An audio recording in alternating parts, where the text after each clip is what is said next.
আজকে আমি ক্লজ সম্পর্কে বিস্তারিত আলোচনা করব।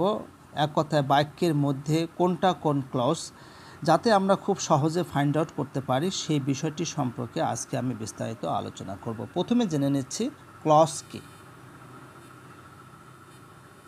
In English grammar, a clause is a group of words that contains a subject and a predicate and expresses a complete or incomplete thought. In other words, a clause is a group of words that contains a finite verb. ইংরেজি ভাষায় বা ইংরেজি ব্যাকরণে clause হলো কয়েকটা শব্দ নিয়ে গঠিত এবং অবশ্যই ক্লজে সাবজেক্ট এবং ভার্ব থাকবে, অর্থাৎ ফাইনাইট ভার্ব থাকবে, সাবজেক্ট এবং প্রিডিকেট থাকবে। ক্লজ মূলত হচ্ছে তিন প্রকার। প্রথমটি হলো প্রিন্সিপাল ক্লজ অথবা মেইন ক্লজ অথবা ইন্ডিপেন্ডেন্ট ক্লজ। দ্বিতীয়টি হলো সাবঅর্ডিনেট অর ডিপেন্ডেন্ট ক্লজ। তৃতীয়টি হলো কোঅর্ডিনেট ক্লজ। প্রথমে আমরা জানব প্রিন্সিপাল ক্লজ অথবা মেইন ক্লজ অথবা ইন্ডিপেন্ডেন্ট ক্লজ কি। An independent or principal or main clause can stand alone as a sentence because it expresses a complete thought. একটা স্বাধীন ক্লজ, একটা প্রধান ক্লজ অর্থাৎ বাক্যাংশ বাক্যের মধ্যে আসলে একাকী বসতে পারে, কারণ এই প্রিন্সিপাল ক্লজে আসলে কমপ্লিট থট মানে একটা পূর্ণাঙ্গ অর্থ প্রকাশ করতে পারে। যেমন she reads books every evening, সে প্রতিদিন সন্ধ্যাবেলায় বই পড়ে। The sun is shining brightly, সূর্য আসলে উজ্জ্বলভাবে কিরণ দিচ্ছে। তো এখানে যে দুটি যে ক্লজ, দুটি কিন্তু স্বাধীনভাবে অর্থটা প্রকাশ করতে পারছে, কারো উপর নির্ভর করতে হচ্ছে না। কাজেই এই দুটি ক্লজ হলো প্রিন্সিপাল ক্লজ অথবা মেইন ক্লজ অথবা ইন্ডিপেন্ডেন্ট ক্লজ। এরপরে আমরা আসি সাবঅর্ডিনেট অর ডিপেন্ডেন্ট ক্লজ। অধিকাংশ প্রশ্ন করা হয় সাবঅর্ডিনেট এবং ডিপেন্ডেন্ট ক্লজ থেকে। প্রথমে জেনে নিচ্ছি আসলে সাবঅর্ডিনেট বা ডিপেন্ডেন্ট ক্লজ কি। A dependent or subordinate clause cannot stand alone as a sentence. It needs an independent clause to form a complete thought. আসলে একটা স্বাধীন ক্লজ নিজেই কিন্তু স্বাধীনভাবে অর্থ প্রকাশ করতে পারে, কিন্তু ডিপেন্ডেন্ট মানে হচ্ছে নির্ভরশীল। সাবঅর্ডিনেট, এই যে সাব যে শব্দটা রয়েছে, সাব আর হচ্ছে পর নির্ভরশীল ক্লজ, এই শব্দটা থেকেই আসলে বোঝা যাচ্ছে যে এটা তার কমপ্লিট থট, একটা পূর্ণাঙ্গ অর্থ প্রকাশ করার জন্য এই ক্লজটা আসলে মেইন ক্লজের উপরে নির্ভরশীল। তো এটি অর্থাৎ সাবঅর্ডিনেট এবং ডিপেন্ডেন্ট ক্লজ হচ্ছে তিন প্রকার। প্রথমটি হলো নাউন অর নমিনাল ক্লজ, এটা অবশ্যই নাউনের মতো কাজ করে। দ্বিতীয়টি হলো অ্যাডজেক্টিভ অর রিলেটিভ ক্লজ, এটিও কিন্তু অ্যাডজেক্টিভের কাজ করে বাক্যের মধ্যে। তিন নম্বরটি হলো অ্যাডভার্বিয়াল ক্লজ, এটিও কিন্তু বাক্যের মধ্যে অ্যাডভার্বের কাজ করে। তো এই তিনটি ক্লজ থেকেই কিন্তু বেশি প্রশ্ন সেট আপ করা হয় যে কোনটি নাউন ক্লজ। নাউন ক্লজে কিন্তু আরেকটা নাম রয়েছে, এটা হচ্ছে নমিনাল ক্লজ। কোনটি অ্যাডজেক্টিভ ক্লজ, এর কিন্তু আরেকটা নাম রয়েছে, তা হলো রিলেটিভ ক্লজ, অ্যাডভার্বিয়াল ক্লজ। তো প্রথমে আমরা জানব নাউন বা নমিনাল ক্লজ। এটা কিন্তু আগেই বলা হয়েছে যে বাক্যের মধ্যে যেটি নাউন হিসাবে কাজ করে, যে ক্লজটি নাউন হিসাবে কাজ করে, সেটি কিন্তু হচ্ছে নাউন বা নমিনাল ক্লজ। তো একটা বাক্যের মধ্যে নাউন ক্লজ কিন্তু 6 ভাবে বসতে পারে। একটা বাক্যের মধ্যে নাউন যেমন 6টা অবস্থানে বসতে পারে, তেমনি নাউন ক্লজও কিন্তু একটা বাক্যের মধ্যে 6টা অবস্থানে বসতে পারে। এই যে আপনারা দেখতে পাচ্ছেন এখানে 6টা অবস্থান রয়েছে। প্রথমটি হলো সাবজেক্ট অফ আ ভার্ব, দ্বিতীয়টি অবজেক্ট অফ আ ভার্ব, তৃতীয়টি অবজেক্ট টু আ প্রিপোজিশন, চতুর্থটি হচ্ছে কমপ্লিমেন্ট টু আ ভার্ব, পঞ্চমটি হলো object to a missing preposition এবং ষষ্ঠটি হলো apposition to a noun or pronoun. তো এখন এই যে আমরা নাউন ক্লজ যে ফাইন্ড আউট করব, চিহ্নিত করব, আসলে নাউন ক্লজ চিহ্নিত করার জন্য আমাদের কিছু লিঙ্কিং ওয়ার্ডস বা লিঙ্কার্স জানতে হবে। কিছু লিঙ্কার্স বা লিঙ্কিং ওয়ার্ডসের মাধ্যমে কিন্তু নাউন ক্লজটা গঠন করা হয়। তা হলো প্রথমটি হলো that, who, হুচ, hmm, what, which, where, when, how, why, what ever, if or whether. এই কয়েকটি লিঙ্কার্স বা লিঙ্কিং ওয়ার্ডস আসলে আমরা নাউন ক্লজ বা নমিনাল ক্লজ গঠন করার জন্য ব্যবহার করে থাকি। আমরা যখন দেখব যে এই লিঙ্কার্সগুলো আছে, আমরা আপাত দৃষ্টিতে ধরে নিতে পারি যে এটি হচ্ছে আমাদের নাউন ক্লজ বা নমিনাল ক্লজ অথবা ডিপেন্ডেন্ট ক্লজ অথবা সাবঅর্ডিনেট ক্লজ। ঠিক আছে, আপাত দৃষ্টিতে। কিন্তু এই একই লিঙ্কার্স দিয়ে অ্যাডজেক্টিভ ক্লজও কিন্তু গঠিত হতে পারে। তো আমরা সেটাই কিন্তু আজকে শিখব। তবে এখানে কিন্তু একটা বিশেষ দ্রষ্টব্য আছে, সেটা হচ্ছে নাউন ক্লোজে বেশিরভাগ ক্ষেত্রে লিঙ্কিং ওয়ার্ড দ্যাট ব্যবহার করা হয়, যদিও হু, হুচ, হোয়াট, হুইচ, হাউ ইত্যাদিও সাবজেক্ট, অবজেক্ট ও কমপ্লিমেন্ট বা অ্যাপোজিশন হিসেবে নাউন ক্লোজ গঠন করতে পারে। তো এখন এখানে বলা হচ্ছে যে নাউন ক্লোজে বেশিরভাগ সময় কিন্তু এই যে দ্যাট যে লিঙ্কারটি এটি বেশি ব্যবহার করা হয়, এগুলো একটু কম ব্যবহার করা হয়। তো আমরা কিন্তু ছোট্টবেলায় একটা স্ট্রাকচার শিখেছি, তা হলো সাবজেক্ট, ভার্ব প্লাস অবজেক্ট। তাহলে কেন আমরা এটা শিখেছি, আজকে কিন্তু আপনারা এটা বুঝতে পারবেন যে কেন এটা শেখা হয়েছে। তাহলে ভার্বের আগে কি বসে? সাবজেক্ট বসে। ভার্বের পরে কি বসে? অবজেক্ট বসে।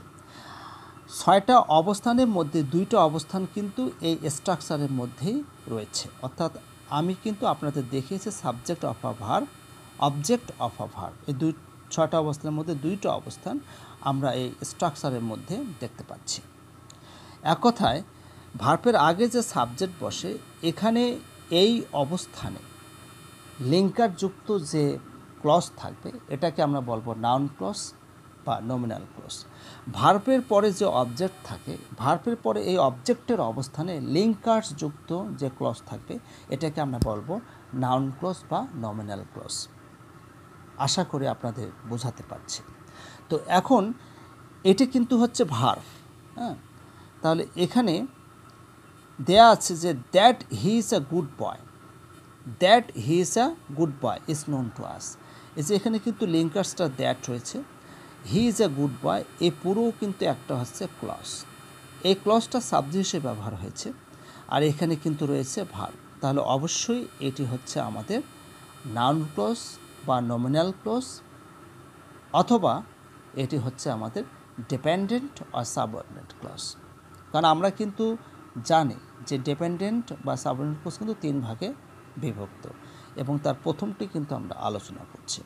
এখানে আরও অনেকগুলো এক্সাম্পল আছে, আপনারা অবশ্যই দেখে নেবেন। অর্থাৎ আমি ডেসক্রিপশন বক্সে এর পুরো ফাইলটা আমি দিয়ে দেব, আপনারা এটা ডাউনলোড করে পড়ে নেবেন। এরপরে আছে অবজেক্ট অফ আ ভার্ব। তাহলে অবজেক্টের অবস্থানে যে ক্লজটা থাকবে, লিঙ্কার যুক্ত যে ক্লজটা থাকবে, সেটি হবে আমাদের নাউন ক্লজ বা নমিনাল ক্লজ বা সাবঅর্ডিনেট বা ডিপেন্ডেন্ট ক্লজ। যেমন এখানে we know that the earth is a planet. যদি আরও চমৎকার করে বুঝতে চান, তাহলে আমি that the earth is a planet, that the earth is a planet, এই জায়গায় আপনারা ইট বসান। অর্থাৎ we know it, we know it, আমরা এটা জানি। এই ইটের জায়গায় এই যে দ্যাট লিঙ্কার যুক্ত যে ক্লজটা রয়েছে সেটা কিন্তু বসানো হয়েছে। তাহলে উইটা হচ্ছে সাবজেক্ট, নোটা হচ্ছে ভার্ব, আর ইটটা হচ্ছে অবজেক্ট। ইটটা যদি অবজেক্ট হয়, তাহলে এই যে দ্যাট লিঙ্কার যুক্ত যে ক্লজটি, এটিও কিন্তু অবজেক্ট হিসাবে এখানে বসেছে। কাজেই এটি হলো আমাদের নাউন ক্লজ অথবা নমিনাল ক্লজ অথবা ডিপেন্ডেন্ট ক্লজ অথবা সাবঅর্ডিনেট ক্লজ, যেভাবে আপনারা বলেন না কেন। এখানে আরও এক্সাম্পল আছে, আপনারা পড়ে নেবেন।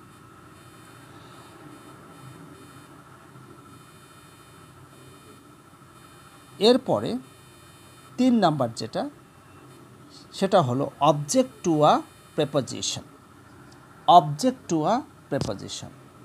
তো এখন যেমন এখানে আছে there is no meaning in what you say. Object to a preposition এটা বোঝার জন্য একই আমরা টেকনিক অবলম্বন করতে পারি। এখানে আপনারা যে ইন, এই যে ইনটা যে দেখতে পাচ্ছেন, ইন হচ্ছে একটি প্রিপোজিশন। এই প্রিপোজিশনের পরে যদি এখানে যে হোয়াট ইউ সে ডাব্লিউএস যুক্ত অর্থাৎ লিঙ্কার যুক্ত যে ক্লজটা রয়েছে এটার পরিবর্তে আপনারা ইট বসান, তাহলে চমৎকারভাবে বুঝতে পারবেন। যেমন there is no meaning in it, তাহলে অবশ্যই অবজেক্ট টু আ প্রিপোজিশন, অর্থাৎ প্রিপোজিশনের পরে কিন্তু অবজেক্টটা বসানো হয়েছে। ইনটা হচ্ছে প্রিপোজিশন, প্রিপোজিশনের পরে আমি ইট বসাচ্ছি, অর্থাৎ what you say, what connector যুক্ত লিঙ্কার যুক্ত যে ক্লজটা এটা পরিবর্তে আমি ইট বসাচ্ছি, আইটি ইট, যে এটার মধ্যে কোনো অর্থ নেই, অর্থাৎ এটাতে কোনো অর্থ নেই। তাহলে এই যে প্রিপোজিশনের পরে হোয়াট ইউ সে এটা অবশ্যই হচ্ছে নমিনাল বা নাউন ক্লজ এবং ডিপেন্ডেন্ট ক্লজ অথবা সাবঅর্ডিনেট ক্লজ। এভাবেও এখানে অনেকগুলো এক্সাম্পল দেওয়া আছে। এরপরে আমরা আসি 4 নম্বরে। 4 নম্বরটা হলো complement to a verb. Complement to a verb. এখন এখানে প্রথমে একটা এক্সাম্পল দেওয়া হয়েছে, this is what we expected, যে এটাই আমরা যা প্রত্যাশা করেছিলাম। এখন এটাকে যদি আমরা একটু ভেঙে নিই, যে this is the thing we expected it, এই সেই জিনিস আমরা যেটা প্রত্যাশা করেছিলাম। তো কমপ্লিমেন্ট টু আ ভার্ব এটা চেনার জন্য আপনারা একটা জিনিস খেয়াল রাখবেন, যেমন দেখেন এখানে ইজ বি ভার্ব ব্যবহার করা হয়েছে, এখানে বি ভার্ব, এখানে বি ভার্ব, অর্থাৎ সাবজেক্টের পরে ইজ, তারপরে এখানে বি ভার্ব, এখানে বি ভার্ব, হ্যাঁ, এরপরে এখানে উইল বি, এটাও মূলত বি ভার্ব। এরপরে অবশ্যই এখানে লিঙ্কার্স থাকবে, যেমন এখানে হোয়াট ব্যবহার করা হয়েছে, দ্যাট, এখানে দ্যাট, এখানে হোয়াট, দ্যাট। তো এরকম যখন বি ভার্ব যুক্ত এবং এরপরে লিঙ্কার্স দেওয়া থাকবে, তখনই কিন্তু আপনারা বুঝে নেবেন এটি হলো কমপ্লিমেন্ট টু আ ভার্ব যুক্ত একটি নমিনাল বা নাউন ক্লজ বা সাবঅর্ডিনেট বা ডিপেন্ডেন্ট ক্লজ। এক কথায় এটি হলো আমাদের এই যে বলা হয়েছে এখানে, this is what we expected, what we expected, এটি হলো আমাদের নমিনাল বা নাউন ক্লজ অথবা ডিপেন্ডেন্ট ক্লজ অথবা সাবঅর্ডিনেট ক্লজ। ঠিক আছে, কারণ এখানে বি ভার্বের পরে বসেছে, বি ভার্ব অর্থাৎ অ্যাম, ইজ, আর, ওয়াজ, ওয়্যারের পরে যে ক্লজটি থাকবে এটি সাধারণত হবে নাউন ক্লজ অথবা নমিনাল ক্লজ অথবা ডিপেন্ডেন্ট ক্লজ অথবা সাবঅর্ডিনেট ক্লজ। এরপরে আমরা 5 নম্বর যেটি সেটি নিয়ে আমরা এখন আলোচনা করব। 5 নম্বরটি হলো object to a missing preposition. Object to a missing preposition. তো এখন এখানে অবজেক্টের আগে যে অবশ্যই একটা প্রিপোজিশন থাকবে। এখন এখানে আমি একটু পড়ছি যেমনটা, the patient was sure that he would recover, যে রোগীটি এই বিষয়ে নিশ্চিত ছিল যে সে সুস্থ হবে। তো এখন এই শিওরের পরে কিন্তু সাধারণত অফ প্রিপোজিশন বসে, কিন্তু এখানে অফটা কিন্তু দেওয়া হয়নি, অফটা কিন্তু এখানে মিসিং রয়েছে,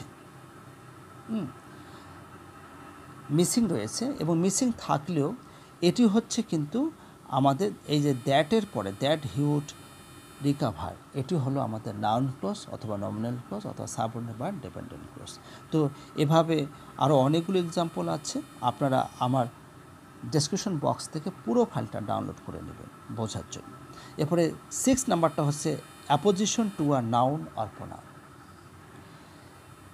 এখন এখানে একটা বাক্য আমি পড়ে নিচ্ছি, your statement that you found the money in the street is correct. তো তোমার বিবৃতি হলো যে তুমি রাস্তায় টাকা দেখেছিলে এবং সেটা সঠিক, তুমি যেটা বলেছো সেটা সঠিক।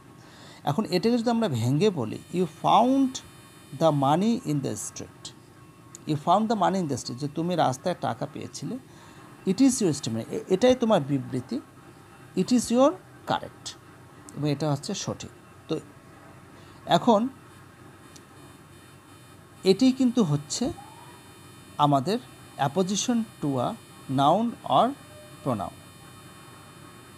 ঠিক আছে, যে ইউর স্টেটমেন্ট, ইউর স্টেটমেন্ট, তো তোমার যে বিবৃতি এরপরে এই যে অংশটি that you found the money in the street, এটি হলো আমাদের অ্যাপোজিশন।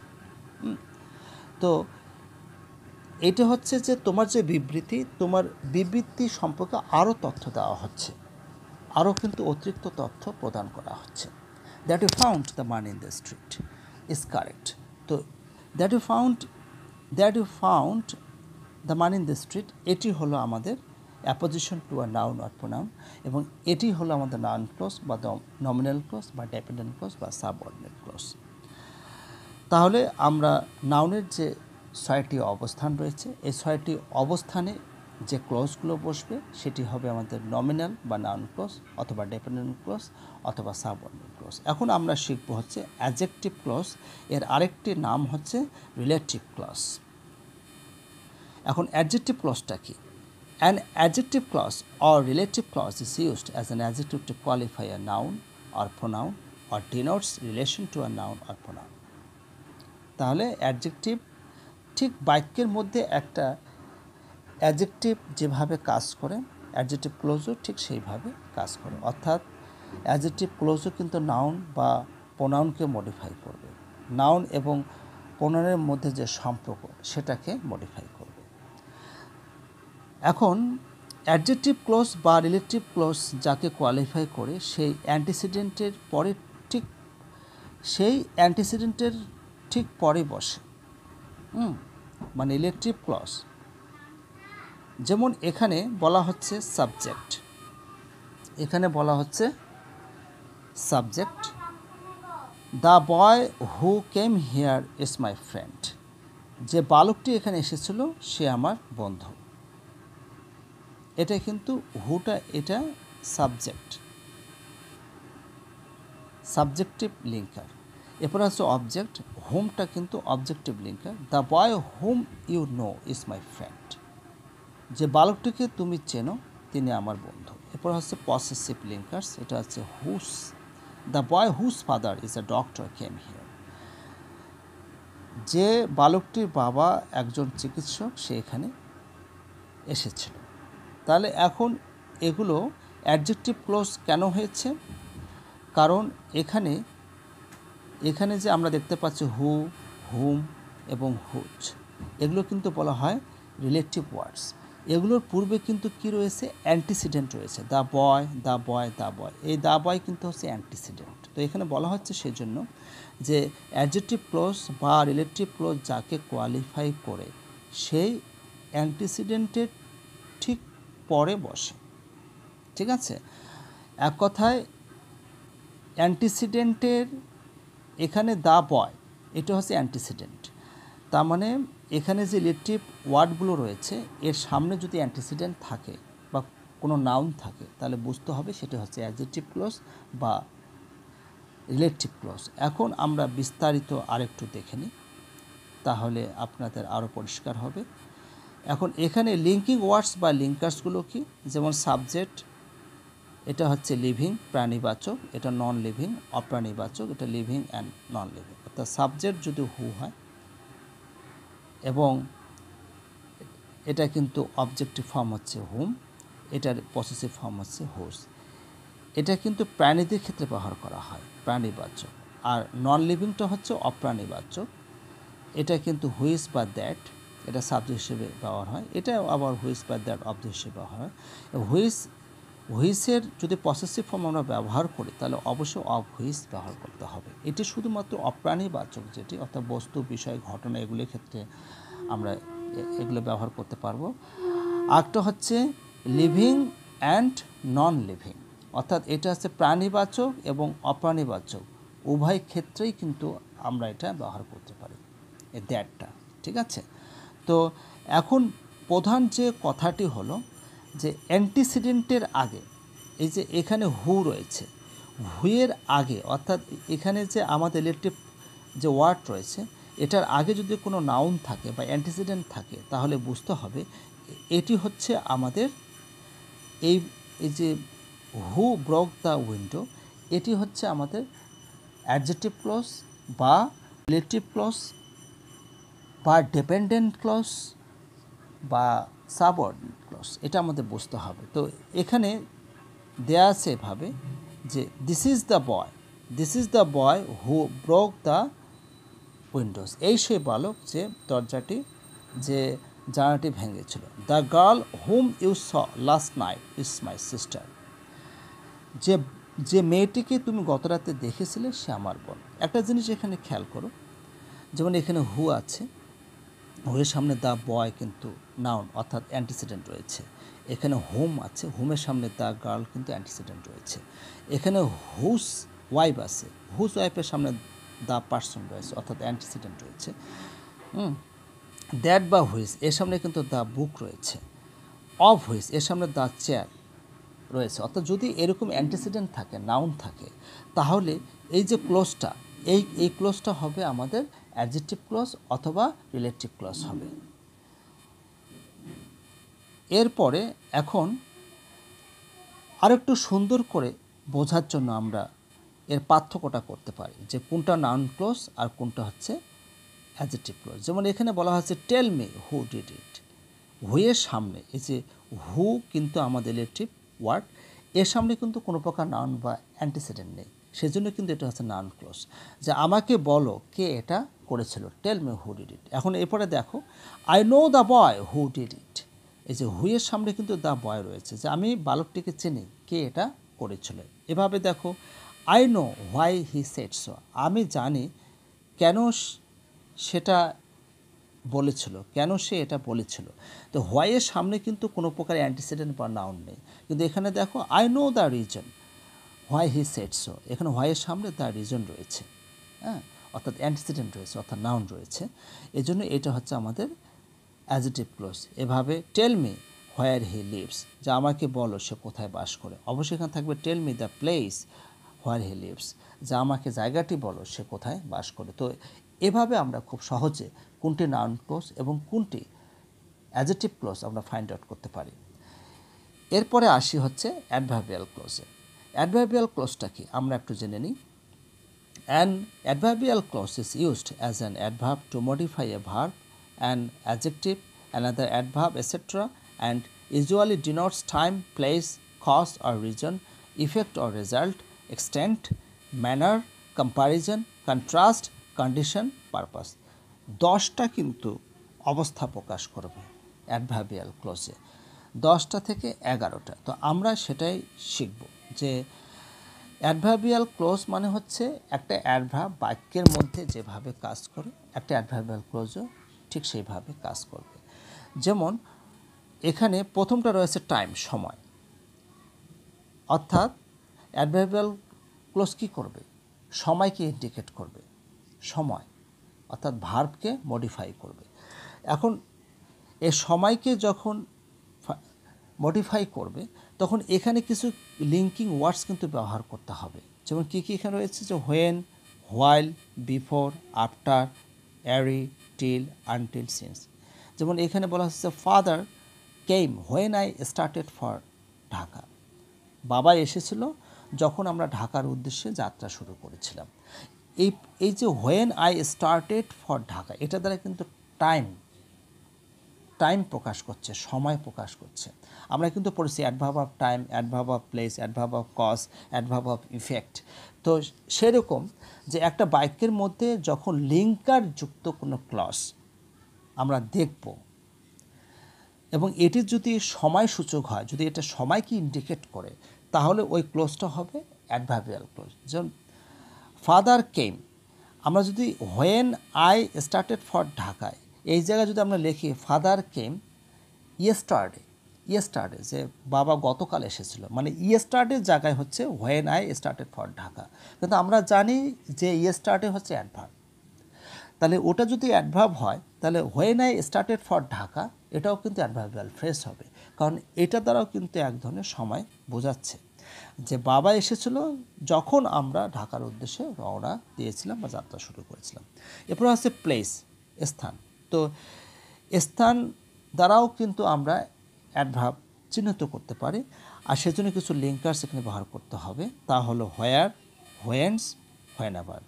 যেমন you may go where you like, তোমার যেখানে ইচ্ছে তুমি সেখানে যেতে পারো। তাহলে এটা কিন্তু এই যে হোয়ার ইউ গো, মানে এটার দ্বারা কিন্তু স্থান বোঝাচ্ছে যে তুমি যে কোনো জায়গায় আসলে যেতে পারো।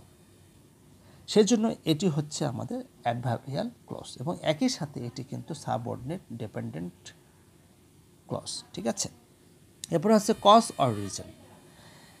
অবশ্যই এই 4টা লিঙ্কার্স আমরা ব্যবহার করব, বিকজ, অ্যাজ, সিন্স অথবা দ্যাট। যেমন এখানে বলা হচ্ছে he doesn't come because he is sick, সে আসেনি কারণ সে অসুস্থ। দেখি বিকজ হি ইজ সিক, এটা দ্বারা কিন্তু কারণ বোঝাচ্ছে, যেমন বিকজ হি ইজ সিকটা হচ্ছে অ্যাডভার্বিয়াল ক্লজ। এরপর হচ্ছে ইফেক্ট অর রেজাল্ট। অবশ্যই এই কয়েকটি লিঙ্কার্স আমাদের ব্যবহার করতে হবে, যেমন that, so so dot dot that, such dot dot that. তো যেমন I am so tired that I can not work, যে আমি এতটাই ক্লান্ত যে আমি আসতে পারিনি, মানে ক্লান্ত থাকার কারণে ইফেক্টটা কি, রেজাল্টটা কি, আমি আসতে পারিনি। তাহলে that I can not work এটি কিন্তু হলো অ্যাডভার্বিয়াল ক্লজ। এরপরে হচ্ছে এক্সটেন্ট বা পরিমাণ বা মাত্রা। এক্সটেন্ট পরিমাণ বা মাত্রা। তো এই আমরা অবশ্যই এই কয়েকটা লিঙ্কার্স এখানে ব্যবহার করবো, as far as, so far as অথবা সো ডট ডট অ্যাজ। যেমন এখানে বলা হচ্ছে as far as I know he is an honest man, আমি যতদূর জানি, অর্থাৎ আমার জানার মাত্রা যে যতটুকু, ততটুকু পর্যন্ত আমি অ্যানশিওর দিতে পারি যে তিনি একজন সৎ ব্যক্তি, যে আমি যতটুকু জানি তিনি একজন সৎ ব্যক্তি। এরপর হচ্ছে ম্যানার বা ধরন বা যেন, এটা বাংলা অর্থ যেন প্রকাশ পায়। যেমন এখানে কয়েকটি আমরা কানেক্টরস বা লিঙ্কার্স ব্যবহার করবো, যেমন হচ্ছে অ্যাজ অথবা অ্যাজ ইফ অথবা অ্যাজ তো।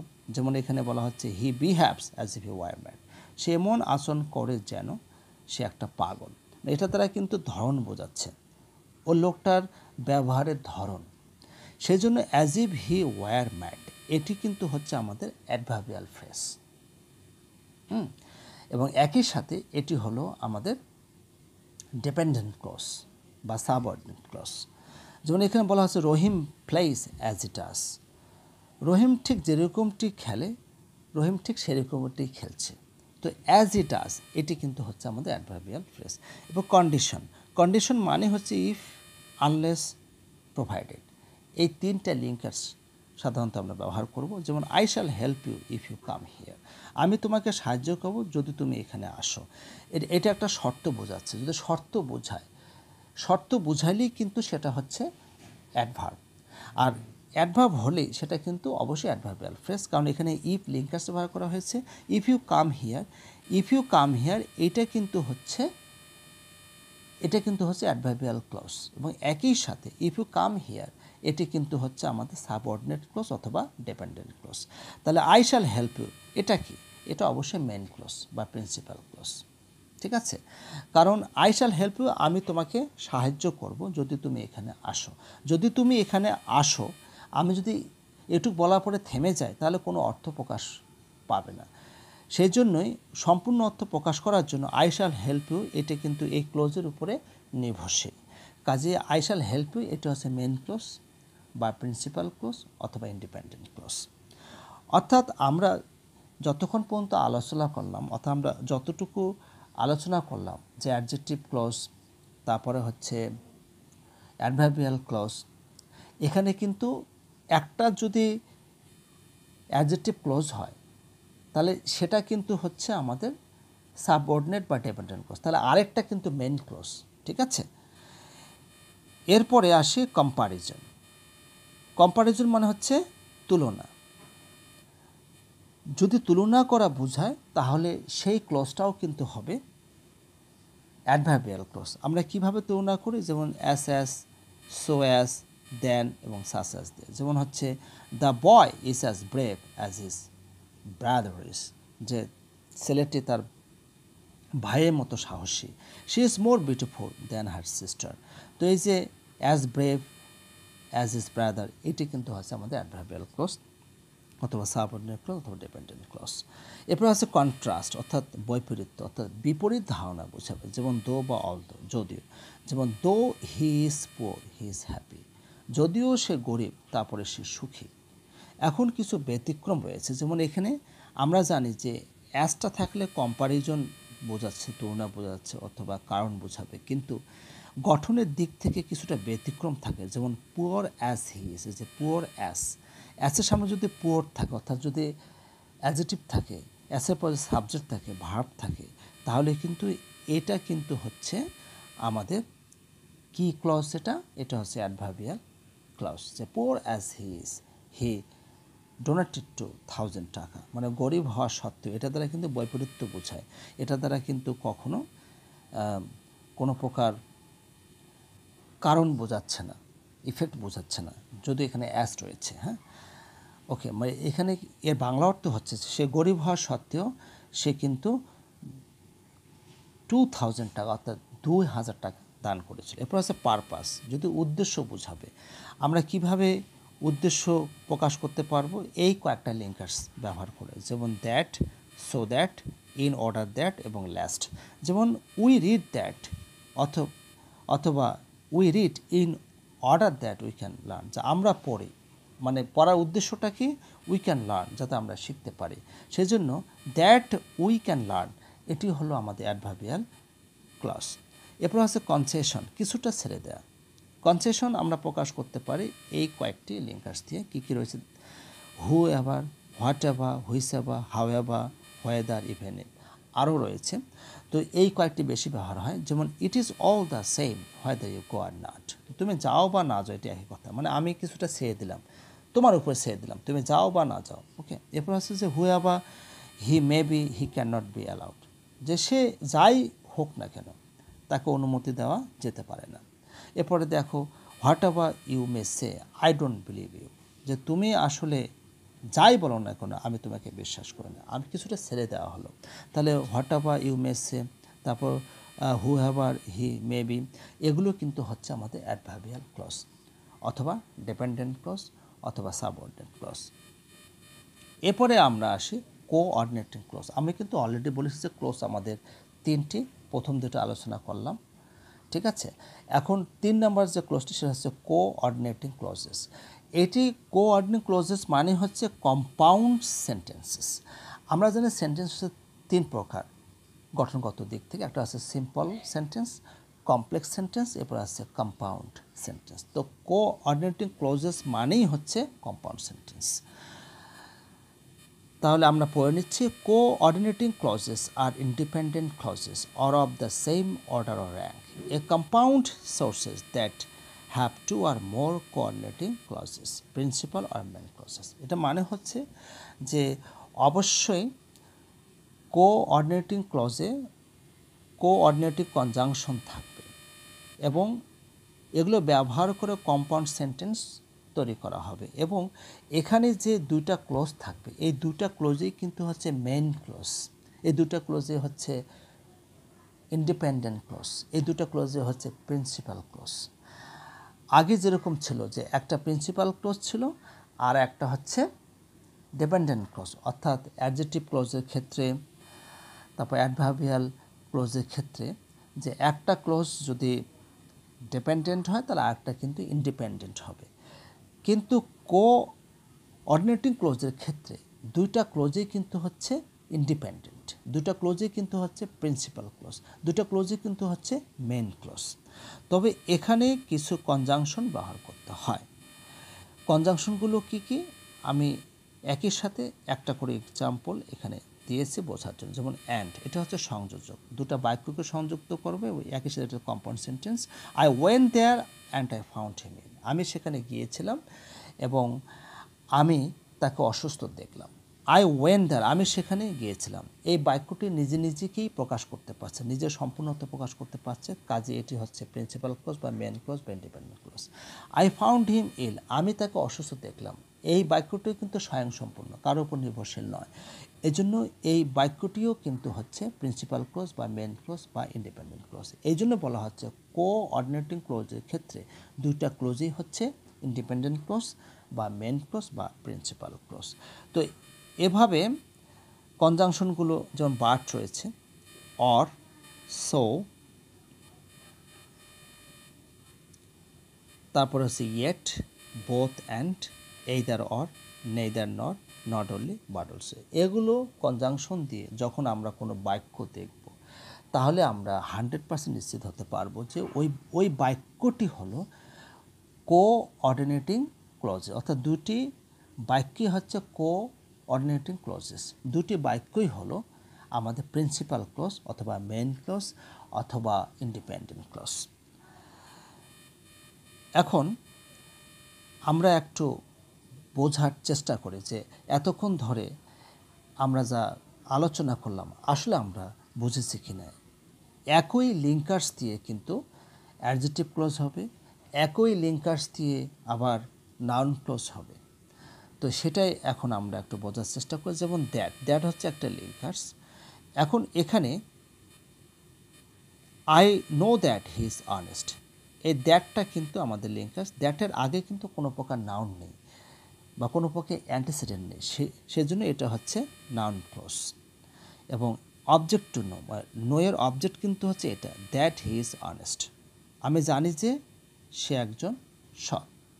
তাহলে দ্যাট হি ইজ অনেস্ট এটি হলো আমাদের নাউন ক্লজ অথবা ডিপেন্ডেন্ট ক্লজ অথবা সাবঅর্ডিনেট ক্লজ। তাহলে প্রশ্ন হলো আই নো কি? আই নো হচ্ছে প্রিন্সিপাল ক্লজ বা মেইন ক্লজ অথবা ইন্ডিপেন্ডেন্ট ক্লজ। এরপরে দেখো I know the boy that stole the book. দেখো দ্যাটের আগে কিন্তু অ্যান্টিসিডেন্ট রয়েছে, দ্য বয় বা নাউন রয়েছে। আমি সেইটিকে চিনি যে ছেলেটি বইটি চুরি করেছিল। তাহলে অবশ্যই দ্যাটের আগে যে অ্যান্টিসিডেন্ট রয়েছে, দ্যাটের আগে যে নাউন রয়েছে, সেই জন্য দ্যাট স্টল দ্য বুক এটি কিন্তু হচ্ছে আমাদের অ্যাডজেক্টিভ ক্লজ। এই অ্যাডজেক্টিভ ক্লজটা কিন্তু এই যে বয় যে রয়েছে এই বয়টাকে কিন্তু কোয়ালিফাই করেছে। তাহলে I know the boy that stole the book. দেখো আমরা কিন্তু একই লিঙ্কার্স ব্যবহার করছি। নাউন ক্লোজের ক্ষেত্রে দ্যাট ব্যবহার করা হয়েছে এবং অ্যাডজেক্টিভ ক্লোজের ক্ষেত্রে কিন্তু দ্যাট ব্যবহার করা হয়েছে, কিন্তু এই দ্যাটের আগে কিন্তু অ্যান্টিসিডেন্ট অর্থাৎ নাউন রয়েছে যাকে কোয়ালিফাই করা হয়েছে। এরপরে দেখো we read that we can earn, আমরা পড়ি যাতে আমরা শিখতে পারি। এটা কিন্তু পারপাস বোঝাচ্ছে। কি বোঝাচ্ছে? উদ্দেশ্য বোঝাচ্ছে, পারপাস বোঝাচ্ছে। সেজন্য কিন্তু এই দ্যাট উই ক্যান লার্ন এটি কিন্তু হচ্ছে আমাদের অ্যাডভার্বিয়াল ক্লজ অর্থাৎ ডিপেন্ডেন্ট ক্লজ অর্থাৎ সাবঅর্ডিনেট ক্লজ। কিন্তু উই রিড এটি কিন্তু হচ্ছে প্রিন্সিপাল ক্লজ বা মেন ক্লজ অথবা ইন্ডিপেন্ডেন্ট ক্লজ। তো এভাবে আমি দ্যাট দিয়ে আসলে বুঝিয়ে দিলাম। এভাবে হোয়ার দিয়ে, হোয়েন দিয়ে, তারপরে হোয়াই দিয়ে, হু দিয়ে, হুইচ দিয়ে এবং হোয়েদার দিয়ে, অর্থাৎ একই লিঙ্কার দিয়ে নাউন ক্লজ গঠিত হতে পারে, অ্যাডজেক্টিভ ক্লজ গঠিত হতে পারে, অ্যাডভার্বিয়াল ক্লজ গঠিত হতে পারে। ডিয়ার ভিউয়ার্স, আপনারা অবশ্যই আমার ডেসক্রিপশন বক্স থেকে এই পিডিএফ ফাইলটা ডাউনলোড করে নিয়ে পুরোটা পড়ে নেবেন। আগে ফাইলটা অবশ্যই ডাউনলোড করবেন, তারপর ভিডিওটি আবার দেখবেন। ঠিক আছে? তাহলে আপনাদের কাছে কিন্তু পরিষ্কার হবে, খুব সহজেই ফাইন্ড আউট করতে পারবেন কোনটি আসলে নাউন ক্লজ, কোনটি অ্যাডজেক্টিভ ক্লজ, কোনটি অ্যাডভার্বিয়াল ক্লজ, কোনটি প্রিন্সিপাল ক্লজ, কোনটি মেইন ক্লজ, কোনটি ইন্ডিপেন্ডেন্ট ক্লজ, কোনটি সাবঅর্ডিনেট ক্লজ, কোনটি ডিপেন্ডেন্ট ক্লজ। এভাবে কিন্তু সহজে আপনারা ফাইন্ড আউট করতে পারবেন। আজকে এই পর্যন্তই, সবাই ভালো থাকবেন।